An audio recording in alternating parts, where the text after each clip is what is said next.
So Mr. Trey is going to be talking with us this month. He went collecting down in Uruguay in the last year sometime. Yeah, December 5th to 15th of last year. Okay. So I know Trey through Brian, who I know most of my fish people through. We've been out collecting several times. Trey's an overall just a really nice guy, really smart about fish, and just looking forward to hearing a really great talk from Trey. So without further ado, Mr. Trey. Appreciate that. All right. So good afternoon, everyone. Super excited that so many people were able to attend today for my first ever fish talk. So pretty excited about it. As Matt just said, I just came back from Uruguay last year, going again this December. It's incredible. It's a life-changing event for me, and it's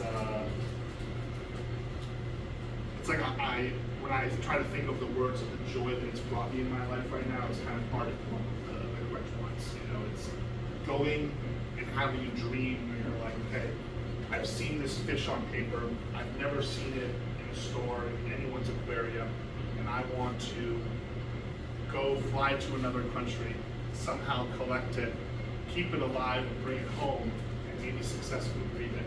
And to go through that process now a few times with some of the fish from Uruguay, it's changed everything for me in the most positive way. So first I wanted to kind of go over the trip that I specifically went on, and you know, when you're kind of doing a lot of these trips and you're in a third world country, it is very dependent on the people you're with, and you're a team. You know, you all are trying to achieve a certain fish. Not all of you come there with the same goals, differing things that you want to bring home, and it gets pretty emotional at certain points where you're all, you know, you're out in the day for 90 degrees, the sun's beating on you all day, your excitement is pounding through you, so you just want to collect and do as much as you can, but then you're exhausted and you have to take care of the fish, and that's just as important as collecting them. So you're kind of working together a lot of the time. So just to kind of point out some people here, we've got Mark, who just gave his talk in Pasco, I believe 2 weeks ago. Incredible. Then we've got two guides right here. So this is Herman and Matti. So these are the two guys who are currently leading it right now from Uruguay, who help you acquire getting the licensing and the permits required to be able to leave the country safely. There's another photo of them. This is the bus that we're kind of on for like 9 or 10 days, this nice van. But there's all these people are in there with all of your stuff for 2 weeks and all of your collecting gear, and you get very close with everyone. And this right here is Pedro, who's going to be our driver, or has been the driver for Uruguayan fish tours for 30 years at this point. It's kind of, when I was going back to a lot of the photos, you could see photos of him where it's like he first got his license, and now I'm showing you, and he's an older man and still doing this. So he loves it. It's awesome.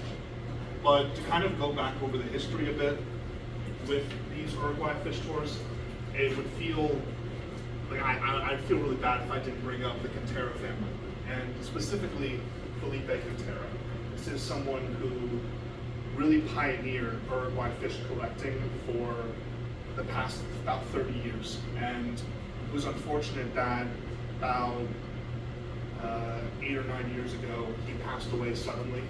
And his son, who at this time was very young, was already extremely into it. And constantly when we're with, I can go back here, that's his son now. And he's a teenager, like 18, 19, so he's trying to put on a tough face. But 30 minutes after this, when we were all leaving, he was bawling his eyes out because he was sad we were all leaving. But it's fantastic to have these people who have been in this for so long, where this is their life, and it's just fantastic. When we go there, there's the first place that we get to is the Quintero Ranch. It's right outside the main city of Montevideo, which is where you would typically fly in if you were going there. And they have a bed and breakfast there for people who are Uruguayans who are in the city, who are just trying to experience this cowboy life. If you're unfamiliar in Uruguay, about 80 to 90% of the country is ranch land. It looks very similar to Texas, where you might be on someone's property on like an easement for several hours and never see a city, and you're just driving past someone's ranch, and it's incredible. This also on the end is Ken Davis, who a lot of you might already know. He has been going to Uruguay with Felipe for, I believe this will be his 21st trip coming up. So it feels pretty incredible to go with someone who has done this so many times, has gone other places, and loves Uruguay so much that he continues coming back over and over again.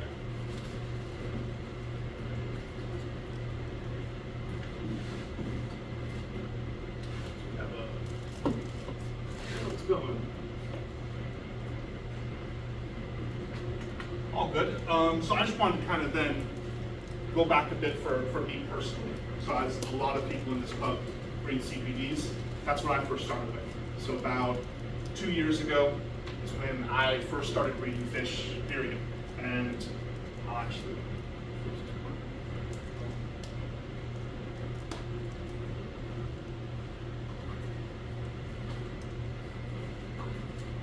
well, it's not, well, it's not playing. That's all right. So it's just, you know, hundreds of CPD babies and all of that. And I kind of just want to talk briefly. I know this is an Uruguay fish talk, but when I first started fish keeping, I would say I was like a lot of kids in my generation, kind of searching for purpose, kind of more, I wouldn't say depressed, but I would say, you know, I didn't really have a place to go. I didn't really know what I was pursuing or what was the positive impact that I could make. And when I first started fish keeping and I was studying Lowell's Fish Lab, if any of you know him on YouTube, I got hooked pretty quickly on the idea of, and I know this isn't true, that CPDs aren't endangered, but, oh, I can take this fish that's endangered, that's maybe endangered because we've overfished it for the hobby. Maybe I can breed it, and that feels really good, and you know, these creatures are so small, like an eyelash when you first start growing with them. And I remember the first time I had 3 or 4 that, you know, I was like, oh my God, this is amazing, and only one of them reached adulthood. And you know, it was that process of learning and shifting through, eventually to live food, and that really kind of, you know, took everything away. But you know, that's then. This was maybe 1.5 years ago, where I started really ramping everything up, and I wish the video was working right now, but never was. But yeah, you know, just the idea of bringing life into this world and having such a role in it, and knowing that without you, oh, it's working a little bit. I don't know why that is. Oh, wow. There it goes. Oh, okay. So you can see like little like Pseudomagilliger and stuff like that. I'm mostly messing with a lot of these small egg scattering fish, and it was just changing everything for me. A few clown keelyfish and stuff like that.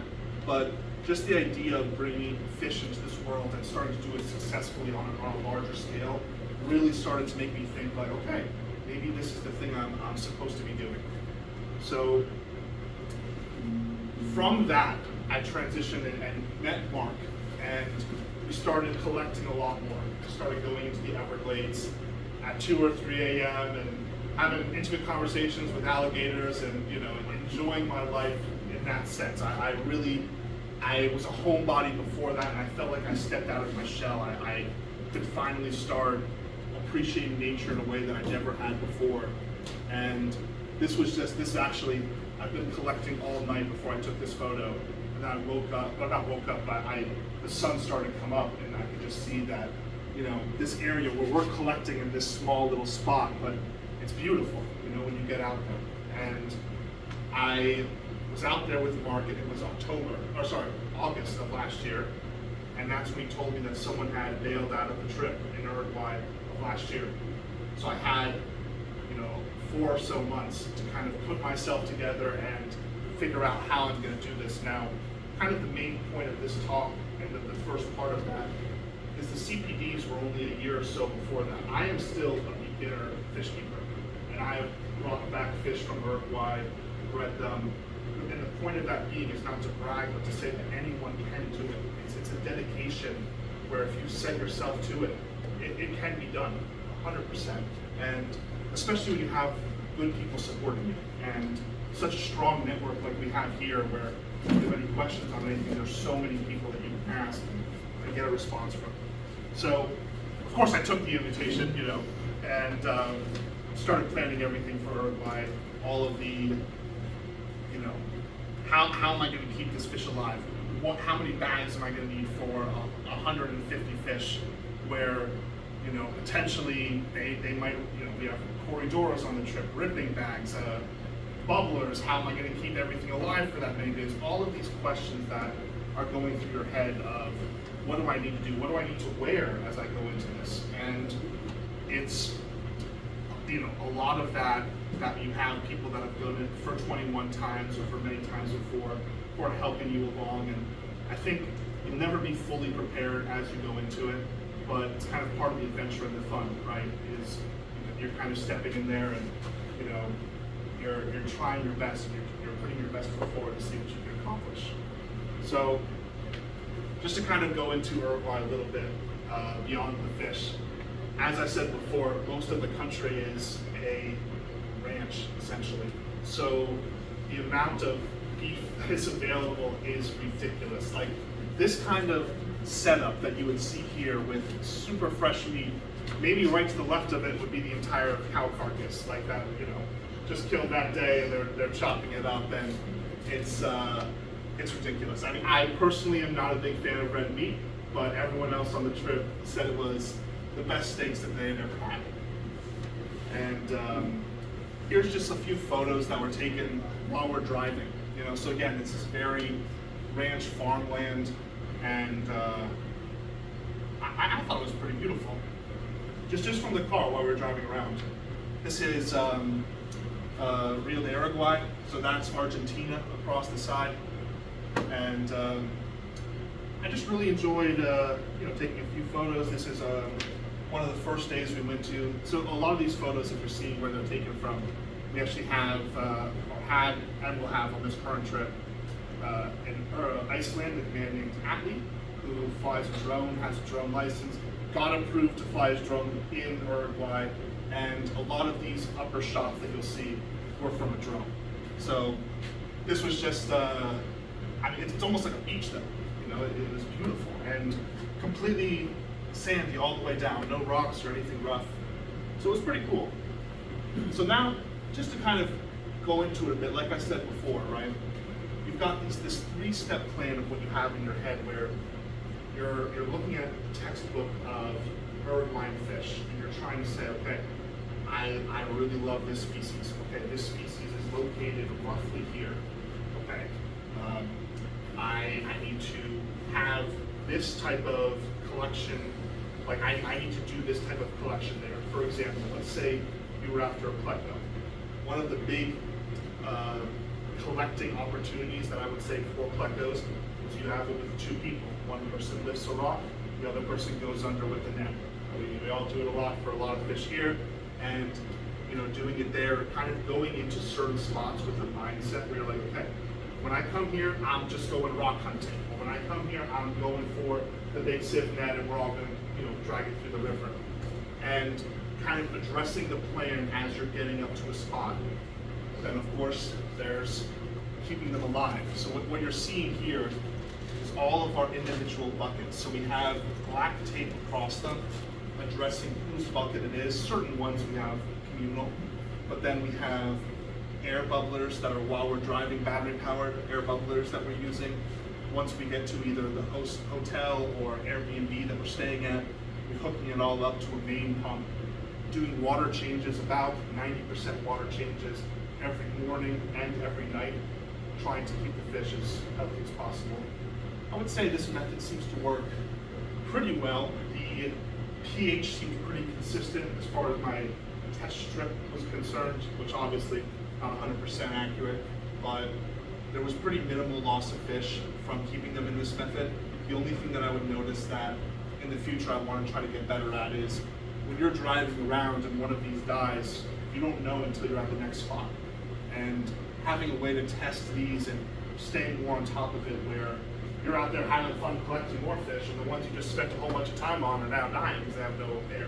So it's kind of managing your excitement a bit, right? Where you're at a spot and on a tour like this, you might have in your mind where you're like, okay, I want this particular fish.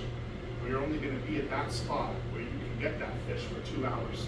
You got to maximize those 2 hours. Everything has to be kind of done, ready for you before that. So in that time, you can just focus. So now I'd like to, I could go into every single spot on the trip, kind of talk to you about what happened there, what we collected. But I really want to focus on 2 spots. These are the 2 most important spots to me by far on the trip, and they changed my life. Right? This is both of them. This is Tala, and this is Salamanca. So it's me in Salamanca. Again, this is that drone shot. So we're gonna go into Salamanca first. So I want to have this here, but right here on this part is where Salamanca is identified Grutas de Salamanca, and it's this is a more zoomed in photo where we were collecting right around here, and if you can kind of see here, these were some other spots. There's one over here, but we were traveling almost throughout the entire country, often driving, and so the focus on this spot right here, if we were to kind of draw a little line around here, that is the only area that you can get, and I'm not going to say this right, Pseudodora carime standing on it. As close as I can get. But that is, the common name is the dragonfin tetra. And it used to be in the hobby 30 or so years ago, and now it is no longer here. And my whole part of the plan, I would say, there was 2 steps. Both these locations were the most important, and I really wanted to bring this fish back, breed it, and hopefully bring it back into the hobby. This is the fish right here in my tank. This is a male. You can see they have this long, extended dorsal and anal fin that kind of look a little grumpy. But the main thing, it goes. Oh, just thinking. All right. Let's start this video. Oh, let's see if maybe these videos will play. The most alluring thing about this fish is that when it's trying to breed, and I haven't been able to find any video footage of it, the male will lay on his side and shimmer against the light. And I think it's exquisite, and I have the video right here. Oh, there we go. So let's see if it kind of gets into, he starts up a bit, but it gets a little later when you actually see this full kind of iridescent reflection on it.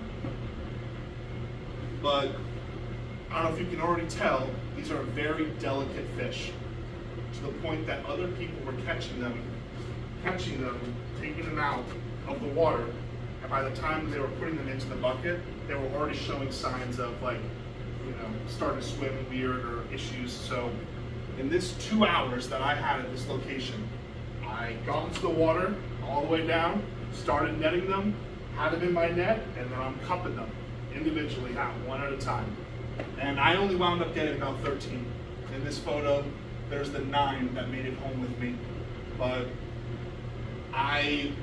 these fish were everything for me, and I could already start to see them breeding. And I didn't wind up getting it on footage, but they eventually do combine and lay eggs. But I think kind of the important thing, at least as far as this fish is concerned for me, is that not everything is a success.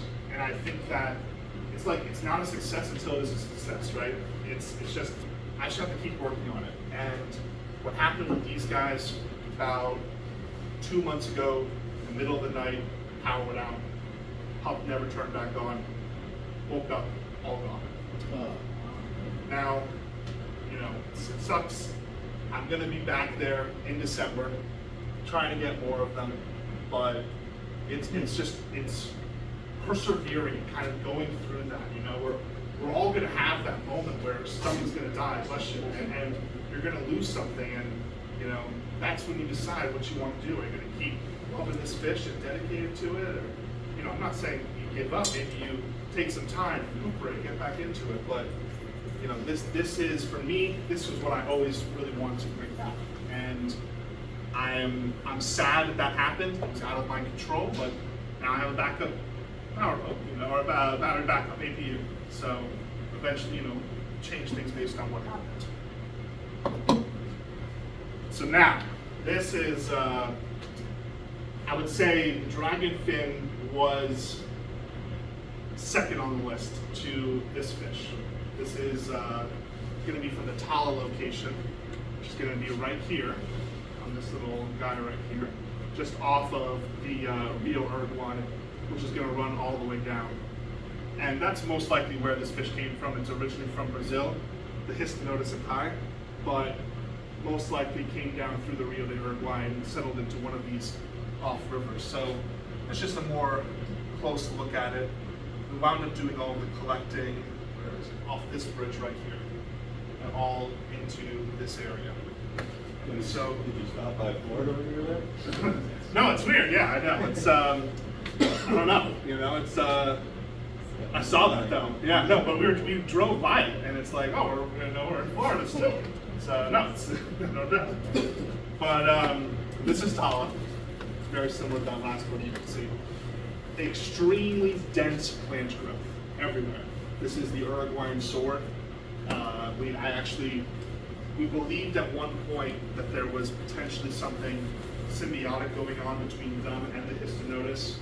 We don't think that anymore, but we started acquiring Uruguayan swords before we even went to see if that would help us. As we knew, that was their entire environment. It's mostly, like when we're catching them, we're netting into this thick plant, and you end up with quite a few of them. And by them, I mean these guys right here. So these are kind of the common nickname is the green autocinclus, but this is the Histinotus akai, only getting to about maybe 2.5, 2.25. Pretty small algae eater. And that was, everyone on the trip knew I didn't care about cichlids or anything else. It was this green catfish was it for me. And kind of in the days leading up to Tala, it was the 5th day that we collected it. It's raining everywhere. It's, you know, and rain obviously makes everything harder, washes everything out. So everyone's started to say, hey, if you don't get it this time, it's okay. You know, it's gonna be all right. And you know, of course, this is right after we're collecting it now, sorting. So when you've got a bunch of people who are looking for the same fish, because when you look at that fish, and you're in Uruguay, would you not want to take it? You know, it's beautiful. And so everyone, you've got all 7 people who wind up wanting it. Now you have to collect 70 of them, you know, and it adds the numbers up pretty quickly. So we wound up catching them all, and everyone wound up having their group, and this is one of those communal buckets I was talking about. So all of these kind of went into the same 5-gallon together. And I have it as part of a couple of slides after this, but we wind up collecting that, and as I said to you all, we have these water changes at night and in the morning, so it's kind of the middle of the night, and I'm sleeping, and I wake up, I'm like, I've got to check on the Histinotus, I got to make sure they're okay. And for the rest of the time that I'm there, I have a few videos where I'm like in the middle of the night, and I'm just looking at the fish and checking on them. You know, if something happened in the night, a death, I wanted to remove it as quick as possible. Someone's pump wasn't working, if something disconnected in the line, just trying to reassure and kind of get into that. And for me, I kind of tied a lot of how I was doing with this fish. You know, as I kind of was saying before, I was really looking for my purpose and what I wanted to do. And I locked on this fish like no other. I saw that there was only 3 breeding reports on this fish, which is Ian Fuller, Brian Bob, and Jeremy from Jeremy Bosch. And I spoke to all 3 and was trying to learn as much as I possibly could. It seemed like it wasn't going to happen. after quite a few months, you know, it was just failure after failure, and by that I mean nothing happening. The fish seeming more remote and withdrawn, until eventually, about a month ago now, I finally bred them, and now they don't stop breeding, which is fantastic. And Congratulations. I appreciate it. Thank you. To go into it, because that's the whole thing for me is I want these to be everywhere. I love these. If everyone was breeding them and they became cheap, I'm happy. It's fine, you know. And what I wound up reading about was these JBL Pro Novo Pleco tabs from Germany. I had to import them in, and I couldn't. And maybe if anyone else has any recommendations, I couldn't find any Pleco substitute. Like hard tablet that they would eat. Nothing here. I went to friends with Chance at Badfish, and I just asked. I said, "Can I just have one of every Pleco just to see if they'll even touch it?" And nothing was working. Except you saw a few photos ago they were eating kale and stuff like that. That seemed to work in the beginning, but the Pro Novo and stepping into that changed everything. It got them to start filling up more, and from there. I went into what Ian Fuller had suggested with Rapashi, both super green and soylent green. I also started doing, like how you would breed autocyclists, started adding a lot of Bacter AE. That seemed to rapidly increase the baby's growth rate. I saw it stepped up drastically. They're also in there with a lot of Indian almond leaves and stuff like that. They seem to really enjoy. Based on Jeremy Bash's advice, I wound up lowering the KH to almost non-measurable and the GH to around 300. That's where they seem to like it, where they seem to have been breeding, and keeping that and doing a water change almost every day is what seems to keep them in their happy state where I still see little eyelashes all the time in the tank. So it's, you know, I think if I'm saying this to anyone who's like starting out, and I know we have a lot of veterans in here, but it's just such a, you know, if someone like me can do this, all of you can do it. You know, it's possible, and it's I don't know, it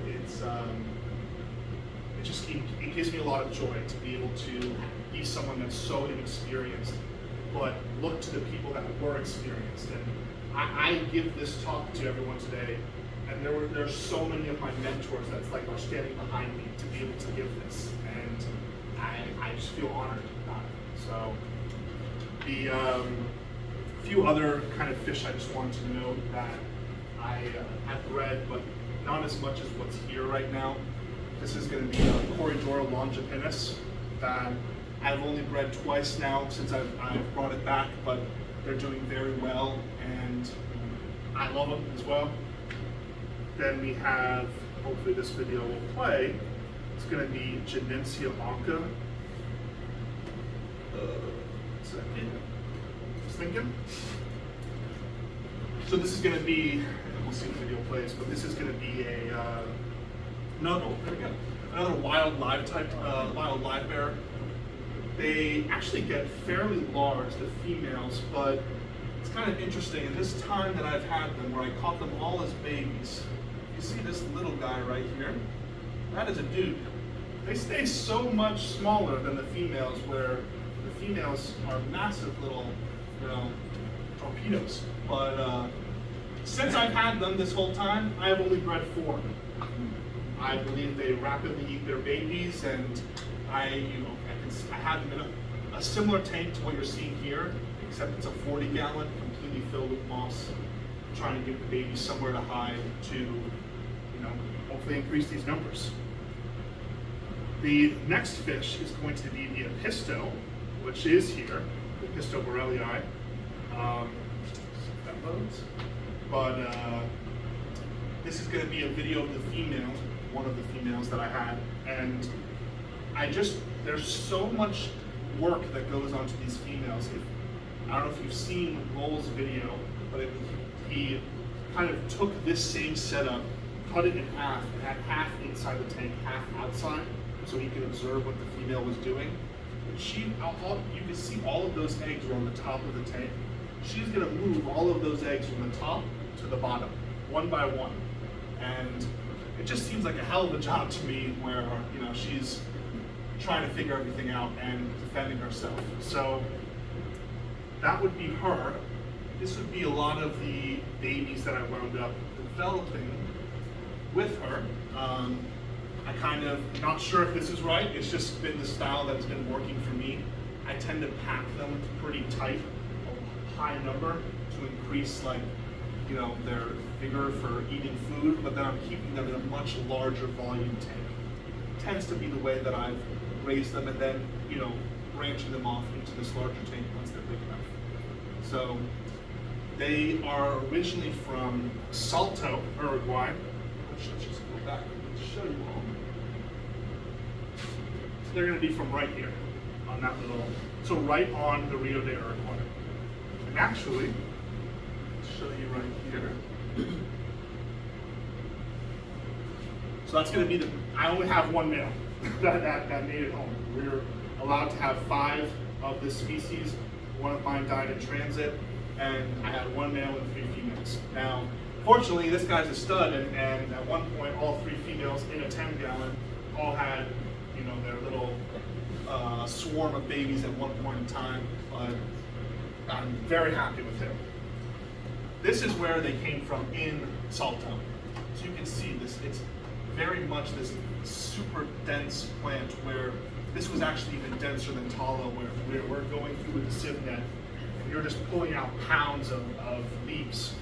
Here also, we started seeing a lot of those electric knifefish, you know, of varying sizes, and there's a few in Uruguay that are communal, and then a few that are predatory. We caught some of the predatory ones at this exact spot, yeah, just right along the Rio de Uruguay, and it's much more south than you would consider for an Episto. I was telling you in here, but you can actually breed, I've bred these Episto boreali at 75 degrees, which is kind of unheard of for an Episto. And then they do breed at 80 and 78 and all that, but just the fact that I wasn't trying to, I was trying to see how they would react to temperature change, and they bred. It's very interesting. You have to worry about alligators and stuff. Oh yeah, caimans is the main threat, I would say. There's also wolffish that when we go in December, it's kind of their breeding season. So they're like this big with pretty large teeth that you can visibly see. The good thing about them is they tend to stay pretty close to the surface when they're breeding, and like kind of in the shallows. So as you're walking up to a spot, you see, like, just like you see a peacock, so like you see 2 large fish attempting to breed. The caiman situation is a little more, when you're with a sieve, one person has to go out to the middle of the river and then pull it all the way back in. So caught some in that before, you have to put them back, and I would say that's where it can get a little dicey. The other thing is, like, when you're walking there, in certain spots, if you can see kind of right.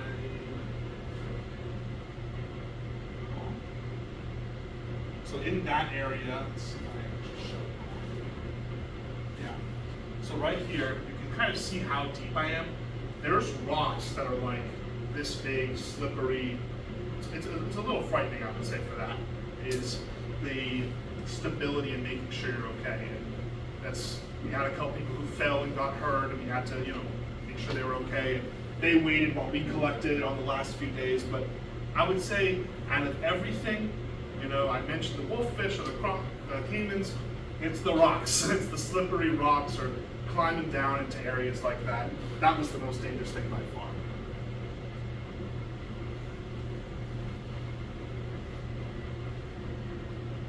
And then these are the live bear I brought, Phalloceras caudimaculatus. They are in the hobby, the speckled version, a melanistic version, known as the dusky millions fish, is the same fish. But these were the first fish I actually bred from Uruguay, and they come from Arroyo Batovi, so right here. And they, when you get them really comfortable, their cheeks start to turn a pretty iridescent blue that I think is really cool and unique. So we kind of call this spot Patovi. There's another fish from here that gets it's a Gymnogeophagus terrapuri that gets a very deep blue at this location. So it's kind of like our blue location, if you will. So, this, just to show you, is when I get home. So you can see all the breather bags and the bags of trying to put everything together. And when I went last time, I mostly was going for the experience. I didn't have a lot of tanks. I had, I believe, 7 aquariums, mostly 5.5 gallons, that 120-gallon bow front. But I really didn't have much in the way for breeding. And it feels a lot better going this time. Right now I have 60 tanks set up, about 12 40s, and the seed addiction starts, right? So, now I'm hoping this time, maybe this will be double next time, but yeah, it's incredible. And it's funny, well, I'll tell you the story, I guess. This, we are going, so it's the last day. On the last day, we have the local Fish and Wildlife come up to us and inspect us. We had a signed appointment, everything was ready, they knew we were, everything was legitimate. So they came in, inspected everything, no problem. We get to the airport and the security wants to see our documentation. We show it to them, everything seems like it's no problem. Then a man with a very, rifle comes up, and I don't speak Spanish, comes up to me and says, "You follow me," and takes me out of security. And I follow him, walk about like 1.5 miles into some little tiny room where I see they've got the big scanner in front of me, and they've got my suitcase. So I'm like, I'm freaking out. All right, and I don't know what to say. They eventually bring someone in who speaks English, who shows me that on my paperwork, the first number of my passport was wrong. Just one number. Okay, now hold on. It seems good. So that's the front page, right? Was wrong. And he just kept pointing at it like, no, wrong. And eventually, after 30 minutes, everyone from the group starts pouring into this room because they're identifying them as all part of my group and that we must be illegally exporting and smuggling. So eventually, I am besides myself right now, exhausted. It's been a long trip of packing. I should tell you, I got COVID on the trip. So 3 of us got COVID. So it was a rough last few days, and getting taken away by that security and feeling like everything was about to be gone. Eventually, the person who came in to do our inspection that day walks into the room and looks at us all like, what's going on? Looks at the paper, flips the paper over. On the second page it says, passport number entered wrong, modification page. And it was the correction of, all the security guard would have had to do was flip the page, and it shows all my correct information, and they say, okay, you're good. And it was kind of funny, even at that point, they said, we're gonna let you go, but we don't know if American will let you have it. And we are all running back to the plane. We're the last ones on the plane, and I'll never forget it. I'm looking out the window, and I see all of our bags coming up to the plane, like a little line, and I'm like, all right, we're good. That's all okay. So it was a little stressful, but luckily the group that just went didn't have that issue, and everything went fine. But it kind of adds to it. Now I have that cool little story where I was taken into a little security room and scared out of my mind. But this is just kind of my final photo that I wanted to end it with. This is Ken Davis's favorite place in the world. It's on the Cantera Ranch.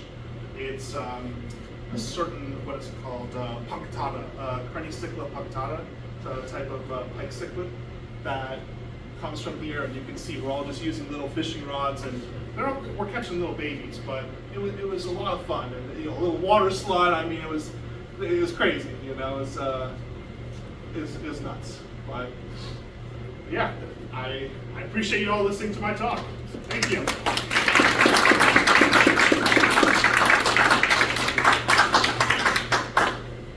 Is there Any questions? I'm guessing they didn't have any problems when you got back in then, America? Not a single one. They, so as far as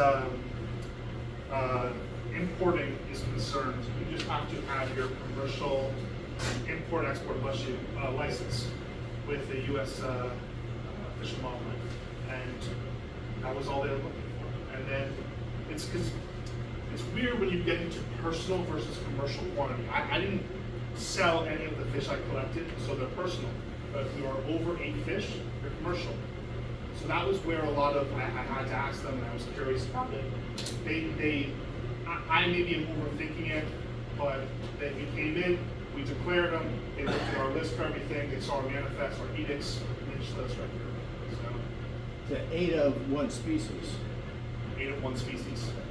So for example, when we're beginning the trip, our Uruguayan guides are kind of having a discussion with the Uruguayan Fish and Wildlife of how many will you let us take? What's the limits on everything? So for example, the histinotus will be 10, but then you can take 150 fish total. So maybe the Codimoculatus, those were, I believe, 20. Something like Gymnogeophagus, 6. 36 total, but only 6 per species. So Per person? per person. Yeah. How much does a trip like this cost? And how, like the trip itself, and then the import export getting fish back. I would say, without having the collection equipment, having to buy everything, the various licensing, probably just shy of $5,000. All in flight, yeah. And Martin said you guys actually have Hotel, One Airbnb, out camping. friends, mom's house, yes. One out camping. No, never camping, but I would definitely stress that, we move through a lot of the country, and that's where you have a couple people on the trip, and someone's like for example, me, and I say I want that dragon fin. It's only in the bottom right-hand part of the country. When we got there, there wasn't a single Gymnogeophagus there. So a lot of the rest of the group's like, man, why are we here? But for me, it's my most important, So you have a lot of that going on with various people, which means you're traveling across the entire country. So that's the only thing. I would say it was probably 12 to 14 hours of driving every day. But definitely AC hotels, nice. It's funny, as a taller person, a lot of the beds had footboards. So that became a little bit of a problem. Toilets are made for someone who's a lot smaller than me, but it's all good, it's part of the adventure. So. Did you have wood chips on the toilet paper? To have what? Wood chips. No. It's what's it called? It's shocking how modern certain parts of it are that you wouldn't think of. I think the biggest thing would be everywhere there was a water purification site that, as a layman, I could see was like sealed with some sort of government, water purification, and that seemed, really, really accessible for everyone. So it sounds like it was relatively safe. Did you feel? I noticed not a single woman in any of the pictures, so it definitely seems like a guy thing. Is it a safety I issue? believe they win. 2 women went on the last trip out of, I want to say 5 on the last trip. Sarah,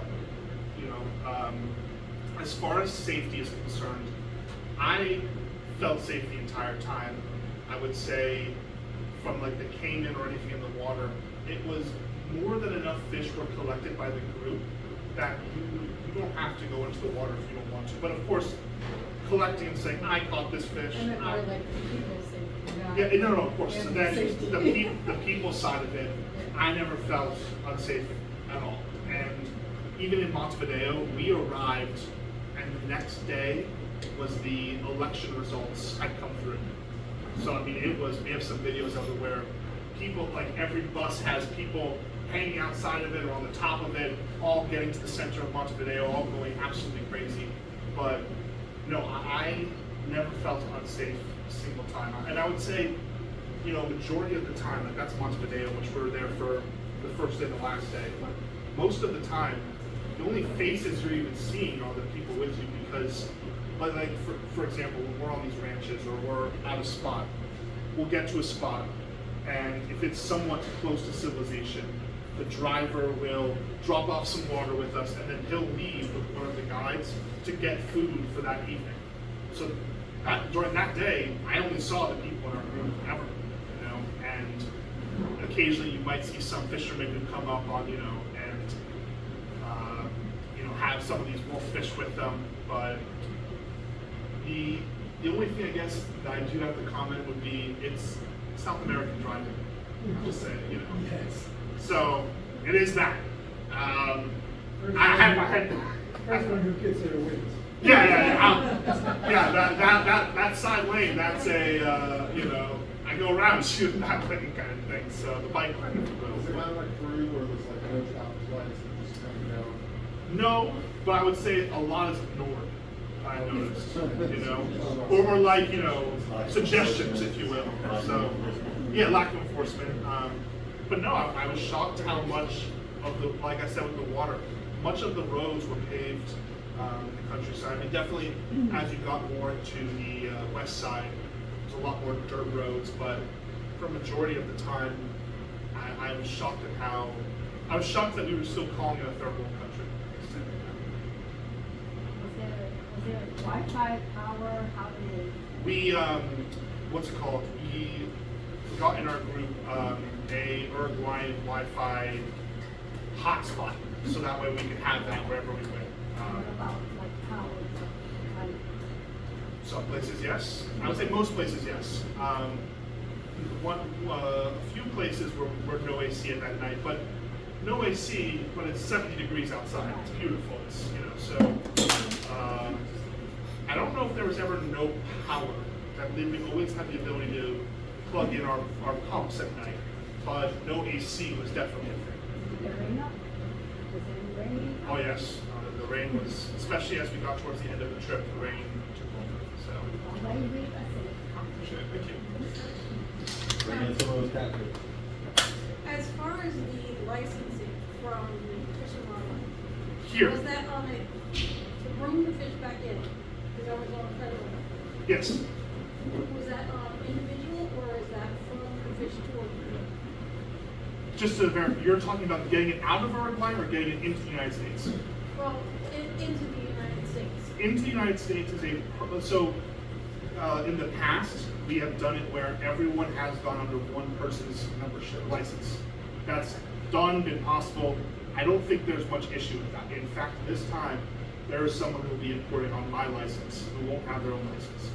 So I'm not hesitant to do it like that, but for the most part, individuals would apply for themselves as their own LLC or company, because again, this is all commercial, effectively over 8.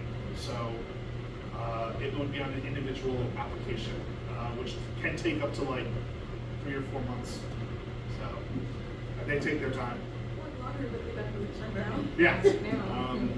But as far as the Uruguayan export is concerned, that's done as a group by the Uruguayan guides. Were the dragon fins also vegetation? Or No. Dragon fins, no. That spot was, you know, it's interesting. I think in total in that spot, I probably walked like 4 feet, you know, because I was just I was catching them and I was happy with it, but no, I don't remember any vegetation there. is it like silty? Yeah. Yeah, so a lot of sand, and that's actually where one of our people hurt themselves on the first day. There's a lot of rocks there. The other fish, we found other histinotus. There's probably 6 or 7 histinotus, but all of the other ones are brown. So it's pretty easy to tell. We caught a lot of those there, some whiptails there, things of that nature. Autocyclus arnaldi was there, stuff like that. But no, I don't remember there being a lot of plant vegetation. And in fact, in the photo, you can't really see it, but there's a cow fence right next to us that people went under in hopes that, hey, some more vegetation that we can find, is there something else besides these dragon fins? No one else seemed to want them at the time until I showed them it when we were back, like in a container, and they're like, that was there. Well, why didn't you tell me? You know, and of course we never saw for the rest of the trip. So, but no, I just remember there not being a lot of other stuff there. That was the main like pickup that it was. It was mostly done as the larger fish. So. Why are you going back there again rather than somewhere new? Or the other fish? Loves the fish he loves. Yeah, beyond the fish you lost. Well, yeah, it's a lot of money for the fish I lost, but no, it's I would say, you know, Ryan coming this time, I hope I don't exactly want to organize or be the main person on it, but if I can be the face where like, hey, that guy went, I'll go with him. I feel safe. I'm good to be that person, you know, and that's kind of where I feel like in this position I am right now. So there's, you know, this time I have bigger tanks. Maybe I'll try some of these pike cichlids, you know, maybe I'll try some of these Chimno geophagus. So that's Yeah, battery backup now. oh yeah, no, it's the amount of it's every time you go, it's always you're gonna augment everything, you know, or not everything, but change these little things that help and make things better. So yeah, having at home a battery backup, having a diesel generator or a natural gas generator I'm ordering.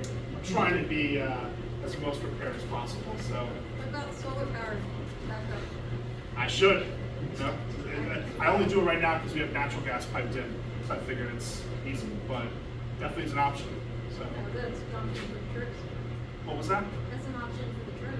Solar power, yeah. I mean, it's right now. What seems to be the consensus is trying to set up something that plugs into the car's inverter and works all the time, so we won't have to work. Yeah, so we're driving all the time. Yeah, so that is the current trying to push forward. You know, at this time,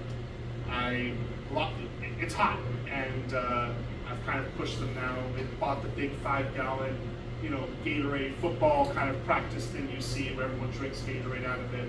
We're bringing them powdered Gatorade so they have the electrolytes.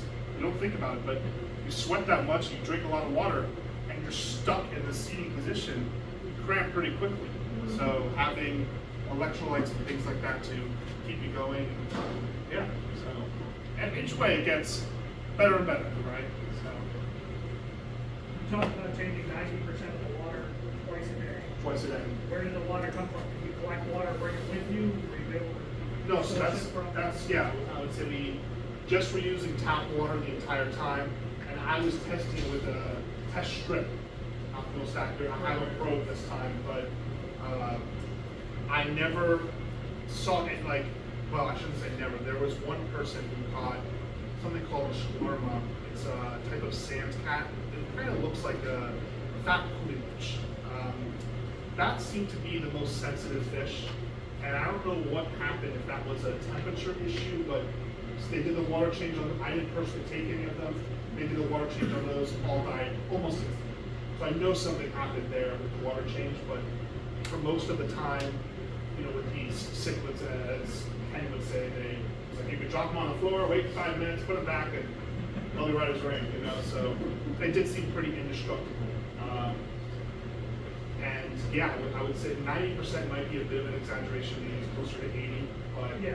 But you know, what's it called? Taking a large container, pre-treating it, emptying the container, and immediately filling it back up. You know, and having 7 people who all want to do theirs first.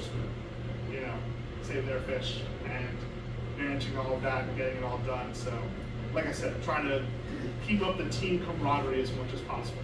So. Is there any kind of industry in Uruguay about, like, with our hobby that you know of or heard of? We went to a couple fish stores just 'cause I was curious, but it was they seemed very focused on the goldfish market that I could see. They were getting more into importing goldfish and the different styles of them. But as far like we didn't see a single tank where anyone was selling in a store any of their natives. So, but you could say that's a bit of how it is here, right? We don't sell any of our natives, so. But no, definitely. But there was fish stores, aquatic. So I was gonna say it's smaller end, you know, and this is the only fish store we could find was in Montevideo. So I believe there was 2 that we went to that were smaller end. So What about exports? that's so. There people seem to be trying to, but not. Their fish and wildlife is pretty restrictive, and since COVID, they seem to have really shut it down and stopped a lot of any of that from happening. And what they have told the Uruguayans, because that's what they want to export, they have said, we want it specifically on these where people have to come collect their own and take it back. So the only area that they have loosened the exporting on is if you home breed it. So, but any wild fish, they're still very protective of. So, and I guess from personal experience with security, I would say that protection of it is pretty strong. You know, they're definitely checking. So, yeah, I would say so. Tourism. They have a lot of tourism though in Montevideo, I would say. I was shocked. It's kind of, I forget what I was reading on it. Marijuana is legalized there, and I was reading something where it's like, it's a South American country where you can feel relatively safe, and that's been legalized, which is kind of like an anomaly. In the town, it just seemed very, like I said, friendly, never felt unsafe. Yeah, I mean, but that rams the tourism. You can see the tourism for that. And, Buenos Aires is like a 1 hour ferry ride across. So the Rio Uruguay. So yeah, I'd say it was pretty nice. Yeah. Any more other questions? Did you learn some Spanish? I'm half Bolivian, and I don't speak a lick of Spanish. It sucks. So, but no, I didn't. Thank God for Google Translate. So, yeah. Well, you can have it on your phone and make some help. Yeah, I need new AirPods. I Yeah, got you can translate for you. It'll help you a lot. That's true. I should. So. You can pick up them talking and translate it to women. It works here. Well, it's interesting with when you start getting into all these names of fish, right? Because all of that is Latin. So you have these Uruguayans who we can't communicate that well, but as soon as we start talking about in Latin, you know, or on the fish names, like, I know what you're talking about. Like we're there. We're all in the same spot. So that was kind of cool. So you pick up some cooking habits too. No.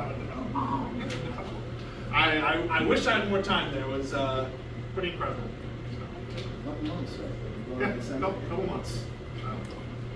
But thank you all for being a part of my first fish talk. I appreciate it.